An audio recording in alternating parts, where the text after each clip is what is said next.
Hello you all, welcome to the channel. We were discussing the matter in our surrounding, which is the first chapter of class 9, in which we had already done the introduction part, classification of matters, some activity related to them. Also we had done about the state of matters. There are three state of matter, that are solid, liquid and gases, and we had some do the comparison between them also. Today we are going to discuss, we had also done the interconversion of the state of matters, and today we are going to discuss about the temperature and atmospheric pressure. Okay, so starting from the temperature से relate हम कर सकते हैं कितना हमारा temperature है, कितनी हम हीट, कितना हीट है ना, हमारे एटमॉस्फेयर में कितना हीट है, is known as your temperature. So temperature को मेजर करने के लिए टू स्केल्स होती हैं, that is your Celsius scale और your Kelvin scale. Okay, Fahrenheit भी होती है, बट यस मोस्ट कॉमन हम सेल्सियस में बात करते हैं या फिर हम केल्विन में बात करते हैं. Kelvin is the standard unit. Kelvin एक स्टैंडर्ड यूनिट है, ठीक है. और सेल्सियस और केल्विन का एक रिलेशनशिप हम पढ़ते हैं, दैट इज कि अगर कोई भी डिग्री सेल्सियस की दिया हो, अगर उसमें हम 273 ऐड कर दें तो वो केल्विन में कन्वर्ट हो जाएगा, और अगर केल्विन की कोई भी यूनिट है तो उसमें से 273 माइनस करने पर हम सेल्सियस में जा सकते हैं. इसका मतलब ये कि अगर हम 0 डिग्री सेल्सियस कहें या फिर हम 373 केल्विन कह सकते हैं. Similarly we can say that की 473 kelvin equal to 100 degree Celsius, जिसमें हम वाटर को बॉयल कर सकते हैं, right. So this relationship is very important. Okay guys, so now moving towards your atmospheric pressure. Before that, yes, your atmospheric pressure क्या होती है? देखो, it is the pressure exerted by air in the surrounding. ये कैसा pressure है जो air exert करता है इन योर सराउंडिंग में जो भी एयर प्रेजेंट है, वो जो भी आपके ऊपर प्रेशर एक्सर्ट कर रही है बहुत ज़्यादा होता है, और इसी को हम एटमॉस्फेरिक प्रेशर बोलते हैं. और याद रखना कि हमारे जितना भी हम नीचे आएंगे, हम सी लेवल पे जितना पास रहेंगे, उतना ही हमारा जो एटमॉस्फेरिक प्रेशर है वो बहुत ज़्यादा हाई होता है, that is your 1 atm. And उससे सब छोटी छोटी, और जितना तुम माउंटेनियस रीजन में ऊपर जाते जाओगे उतना ही एटमॉस्फेरिक प्रेशर कम होता जाएगा, ठीक है. इसकी SI unit, that is standard unit जो है वो हमारी पास्कल है, एंड इसकी अदर यूनिट जो होती है ATM होती है. So atmospheric pressure at the sea level is taken as 1 atm. As we go high altitude to the pressure, it keep on decreasing, and 1 atm is equals to 1.01 into 10 to the power 5 Pascal. Okay, this is the relationship between ATM and Pascal. Pascal को हम लिखते हैं PA से. A should be small here and it has been written. Now moving toward the next slide, that is the important term related to that. तो melting point क्या होता है? Melting point is the temperature at the which the solids start getting converted into liquid at the atmospheric pressure. Atmospheric pressure पे, this word is very important. Atmospheric pressure पे जब liquid या जब solid liquid में convert होना शुरू होगा, वो उसकी क्या हो जाएगी? Melting point. एग्जांपल, वाटर जो मेल्ट होता है वो कितने पॉइंट पर होता है? 273 kelvin, that is 0 degree Celsius, right. Now अगर अब मैं बात करूँ कि बॉइलिंग पॉइंट क्या होता है, the temperature at which the liquid start getting converted into gases at the atmospheric pressure is your known as your boiling point. मतलब लिक्विड अब गैसेस में कन्वर्ट होने लगेगा बॉइलिंग पॉइंट पे, एटमॉस्फेरिक प्रेशर पे. ये चीज़ बहुत याद रखनी है. अब बॉइलिंग पॉइंट क्या? 373 kelvin, right. Now moving towards your next slide, that is your activity.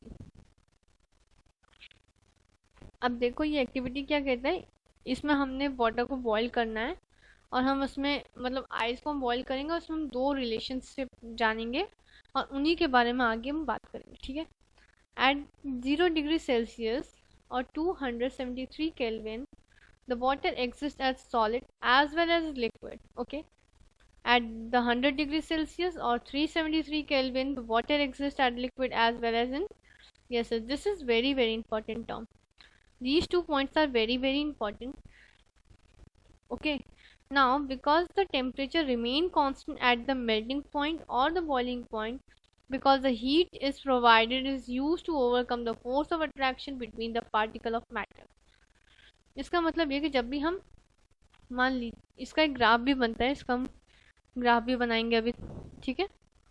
देखो पहले हम ग्राफ बना के देख लेते हैं कैसे। ये देखो ग्राफ है, ठीक है। मान लो ये मेल्टिंग पॉइंट और बॉइलिंग पॉइंट जो भी है, यहाँ पे हम ये क्या था, मान लीजिए ये यहाँ पे हमने टेम्परेचर दिया, ये आइस में था। यहाँ पे ये ऐसे समझ सकते हो, इसे ऐसे समझो। मान लो ये यहाँ पे 0 डिग्री सेल्सियस था, नहीं यहाँ पे 0 डिग्री सेल्सियस नहीं रखते हैं, हम लोग डायरेक्टली स्टार्ट करते हैं। मान लो मैंने आइस दिया आपको, तो ये आइस को हमने हीट दिया, तो यहाँ पे आके क्या होगा, लिक्विड में और सॉलिड में दोनों में एग्जिस्ट किया। यहाँ पे टेम्परेचर क्या हो गया, कॉन्स्टेंट, मतलब यहाँ पे कौन सा डिग्री आएगा, 0 डिग्री सेल्सियस। अब फिर से हमने हीट अब बढ़ता जाएगा, फिर कांस्टेंट हो जाएगा, and that point is your 100 degree Celsius, या 273 केल्विन लिख लो, बात दोनों की एक ही है, मैं 100 लिख देती हूँ, ठीक है। तो इस टाइप का इसमें ग्राफ बनता है, ये melting point versus your temperature का ग्राफ है। और यहाँ पे ऐसा इसलिए हो रहा है ना, क्योंकि देखो आपका हम जानते हैं कि सॉलिड में फोर्स ऑफ अट्रैक्शन बहुत ज़्यादा होता है, लिक्विड में कम होता है, तो वो फोर्स ऑफ अट्रैक्शन तोड़ोगे तो लिक्विड में बनेगा कैसे, राइट। बस ये हम फॉर्मूला लगाते हैं, और लिक्विड में जितना फोर्स ऑफ अट्रैक्शन होता है उससे कहीं ज़्यादा कम गैसेस में होता है। दैट्स वाई उसमें वहाँ पे भी टेम्परेचर कांस्टेंट होता है। इन टेम्परेचर को हम या इन हीट्स को भी हम अलग अलग नेम से डिनोट करते हैं। अब हम इन्हीं नेम के बारे में हम जानेंगे, ठीक है। Now moving your next slide, it is very important slide. This slide is very important, let it remark in your mind. So first is latent heat of fusion. ये it is the amount of heat energy required to convert 1 kg of solid into the liquid at the atmospheric pressure at its melting point. Latent heat of fusion, अभी हमने conversion में पढ़ा था कि solid से liquid में जाने के लिए, या इसको हम फ्यूजन कहते हैं, है ना, इसको क्या कहते हैं हम, फ्यूजन कहते हैं। सो फ्यूजन यहीं से आया है, latent of heat of fusion. अब ये क्या होता है, जब भी जो भी हम एनर्जी देते हैं, एक हीट एनर्जी हमने दिया किसी भी सॉलिड को लिक्विड में चेंज कर, 0 डिग्री सेल्सियस पे जब हम हीट देंगे तो टेम्परेचर कांस्टेंट है, तो ये जो टेम्परेचर हम दे रहे हैं, जो हीट दे रहे हैं, इस हीट को हम लेटेंट हीट ऑफ एनर्जी बोलेंगे या फ्यूजन बोलेंगे, जब वो 1 kg ऑफ सॉलिड को लिक्विड में कन्वर्ट कर देगी। कब करेगी, मेल्टिंग पॉइंट पर इसके एटमॉस्फेरिक प्रेशर पे। सो अच्छा एक चीज़ और याद रखना, जो जिसमें कन्वर्ट होता है उसमें ज़्यादा एनर्जी होती है एज़ कम्पेयर टू जिससे वो कन्वर्ट हो रहा है। जैसे देखो इस टेम्परेचर पे 0 डिग्री सेल्सियस और 273 केल्विन पे जो वाटर है उसकी एनर्जी ज़्यादा होती है आइस से, मतलब हमें ज़्यादा हीट लगेगा वाटर में as compared to your ice, ठीक है। As same latent heat of vaporisation क्या होता है, it is the amount of the heat energy required to convert 1 kg of liquid into the gases at the atmospheric pressure at its boiling point. At 373 Kelvin, the steam has more energy than water. इसलिए हम कहते हैं कि जो steam है वो ज़्यादा हमें सीवियर बर्न करता है as compare your boiling point, ठीक है। ये तो हमने कहावत सुनी थी, this proverb is listened by everyone, कि steam cause more severe burn as compared to your boiling water। बस इसी का हमने एक जस्टिफिकेशन ला के रख दिया कि because of the latent heat of vaporisation vapour has more energy than your boiling water, right? Is it clear to everyone? If you are enjoying the video, then like and subscribe the channel. Also you can share these videos with your friends to have some knowledge with them, okay? Now moving towards your next about the gases. Now we have to learn about the gases.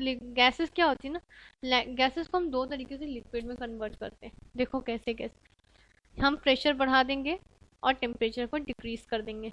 इस वे में कर सकते हैं, है ना. यही दो वे हैं. या तो प्रेशर बढ़ा दो तब भी गैसेस लिक्विड में कन्वर्ट हो जाएंगी, और टेम्परेचर कम कर दोगे तब भी कन्वर्ट हो जाएंगी. अब इसका एक अच्छा खासा एग्जांपल देखो. ड्राई आइस जो होता है, इसमें इसको हम बनाते हैं कैसे, increasing the pressure, decreasing the temperature. By decreasing the pressure up to 1 atm, dry ice is converted into gas carbon dioxide. अगर हम इसमें प्रेशर कम करेंगे और 1 atm तक ला देंगे तो ये ड्राई आइस जो कार्बन डाइऑक्साइड में कन्वर्ट हो जाएगा. अभी मतलब dry ice basically carbon dioxide का सॉलिड स्टेट होता है, ठीक है. और इसका यूज़ होता है कि हम जनरली देखते हैं कि जो आइसक्रीम सेलर होते हैं उनके पास ये आइस होती है जो ठंडी होती है, बट वो लिक्विड में नहीं कन्वर्ट होती है. ये डायरेक्ट सब्लिमेशन वाला इसका प्रोसेस होता है, ठीक है. एक तरीके का सब्लाइम सब्सटेंस हो जाता है, अभी हम देखेंगे, ठीक है.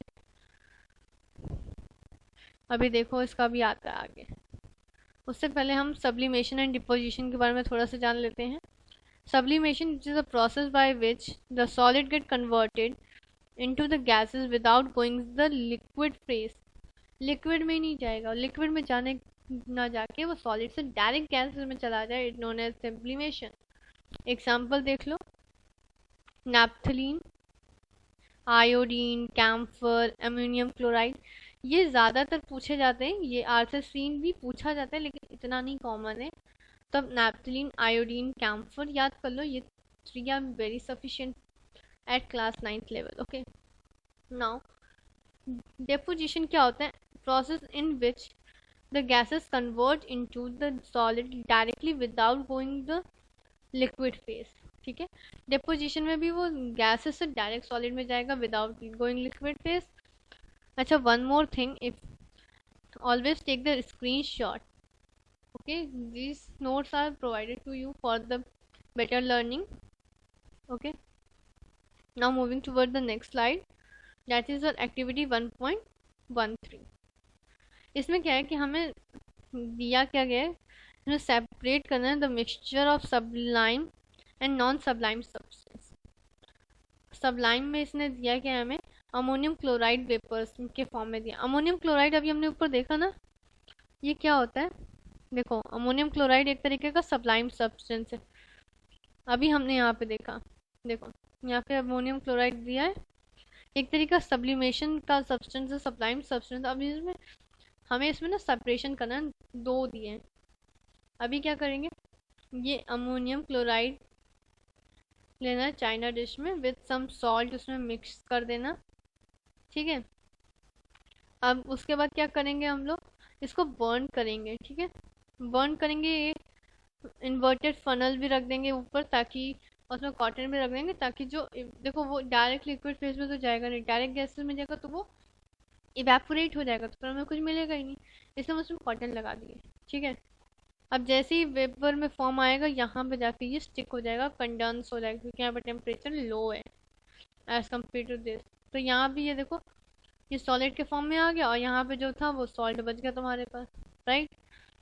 तो यही है इस पूरे उस एक्टिविटी में, हम ये समझ सकते हैं इस एक्टिविटी से. If you like the video then do that, hit like buttons, okay, and you have to subscribe the channel if you had not subscribed the channel yet, and also share these video with your school friend.